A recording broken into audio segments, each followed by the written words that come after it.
ఈశాన్య భాగం నుండి కనుక ఒక వీధి శూల వచ్చి స్థలానికి గృహానికి తగులుతున్నప్పుడు అది ఉచ్చమైన వీధి శూల. మరలా దక్షిణ ఆగ్నేయంలో కనుక వీధి శూల వచ్చి తగులుతున్నప్పుడు అది కూడా ఉచ్చమైన వీధి శూల. మరలా పడమర వాయువ్యం నుండి కనుక ఒక వీధి శూల వచ్చి తగిలినట్లయితే అది కూడా ఉచ్చమైన వీధి శూల.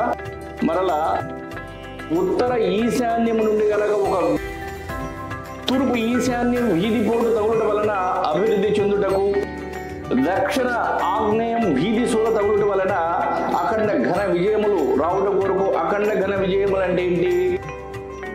మనం ఏ పని చేసినా కూడా అది విజయవంతం కావటం.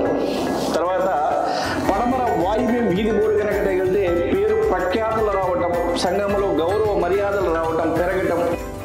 ఉత్తర ఈశాన్యం బజారు పోటు కనుక తగిలితే సంపదలకు సంబంధించి, సిరులకు సంబంధించి, ఫైనాన్షియల్ కండిషన్కి సంబంధించి ఇంక్రీజ్ అవటం.